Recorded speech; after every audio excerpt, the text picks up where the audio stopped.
নমস্কার, সবাই কেমন আছেন? আশা করি সবাই ভালোই আছেন। আমরা আবার চলে এসেছি আমাদের আগমনীর একটা নতুন দিনের গল্প নিয়ে। আজকে সকালবেলা ব্রেকফাস্টে করেছিলাম লুচি আর আলুর তরকারি। সেটা খেয়ে প্রসেনজিৎ অফিস চলে গেছে, আর আমি আর গুগল চলে এসেছি পার্লারে। না, চমকে যাবেন না, গুগলের এখনও 18 মাস হয়নি, তাই গুগলের কোনো পার্লারে কোনো কাজ নেই। এসেছি আমি আমার হেয়ার কাট করাতে আর আইব্রো। গুগল তো আমার ছায়া সঙ্গী, তাই আমি যেখানেই যাই গুগল আমার সাথেই যায়। আর সঙ্গে মান্তু এসেছে, মান্তু গুগলকে সামলাচ্ছে। এর প্রথমে খুব ভালোই লাগছিল, এত নতুন নতুন জিনিসপত্র দেখে ভাবছে কোনটা ধরবে আর কোনটা ধরবে না, কিন্তু কোনোটাই ওকে ধরতে দেওয়া হচ্ছে না। চুলে যখন শ্যাম্পুটা করানো হলো তখন কিন্তু গুগল চুপচাপই ছিল। যেই দেখেছে আমার হেয়ার কাট করা স্টার্ট হয়েছে তখনই কাঁদতে শুরু করেছে, ভাবছে যাব বাবা, কি না কি হয়ে গেল মায়ের সাথে। আগে যখন গুগলকে পার্লারে নিয়ে আসতাম তখন ওই বেবি ক্যারিয়ার যে ব্যাগগুলো হয় সেগুলো করে নিয়ে আসতাম, আর ও আমার ওই ব্যাগের মধ্যেই কোলের মধ্যেও বসে থাকতো, আর আমার আইব্রোটা আমি করে নিতাম। এবার কিন্তু গুগল আমার সাথে হেঁটেই পার্লারে এসেছে, আর ড্রয়ারটা খুলছে আর বন্ধ করছে। দিনগুলো যে কিভাবে এত তাড়াতাড়ি কেটে যাচ্ছে সত্যিই বোঝাই যাচ্ছে না। আমার তো মনে হচ্ছে সকাল হয় আর রাত হয়।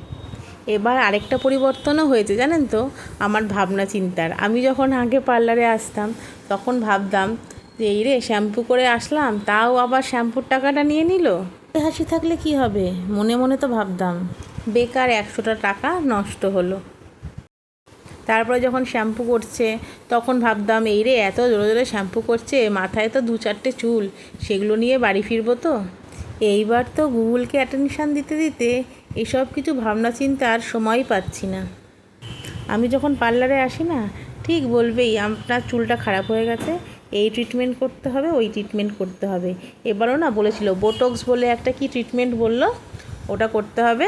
ওটা হচ্ছে হেয়ারটাকে ল্যামিনেট থাকবে, আপনার ক্যারি করতে সুবিধা হবে, অনেক কিছু বোঝালো। লাস্টে আমি বললাম কত টাকা লাগবে, বললো বেশি না, 5,000 টাকা। শুনে আমার 5বার মাথাটা ঘুরে গেল। আনলাম না থাক, এবার আর দরকার নেই, পরে প্রতিবারই বলি দিই এই কথাটাই বলি সেম, এইবার না নেক্সট বার করাবো। দেখুন গুগল এবার সব ছেড়ে ছুড়ে আমার কোলে উঠে বসে পড়েছে, আর কিছুতেই কোল থেকে নামবে না। আগেও একবার কোলে ওঠার বায়না করছিল, কিন্তু তখন চুল কাটছিল বলে আর কোলে নেওয়া যায়নি। জানেন তো, আমার না আজকে খুব স্পেশাল ফিল হচ্ছিল। আমার যখন চুলটা সেট করছিল না তখন না গুগল মাঝে মাঝেই কেঁদে উঠছিল, আর চুল কাটার সময়ও মাঝে মাঝে কাঁদছিল। ভাবছিল কি বলুন তো, আমার মনে হয় লাগছে বা কষ্ট হচ্ছে, সেই ভেবেই ও কাঁদছিল। ও কিন্তু এমনিতে খুব ব্রেভ, ওকে যখন ভ্যাকসিনও দেওয়া হয় গুগল কিন্তু একদম কাঁদে না।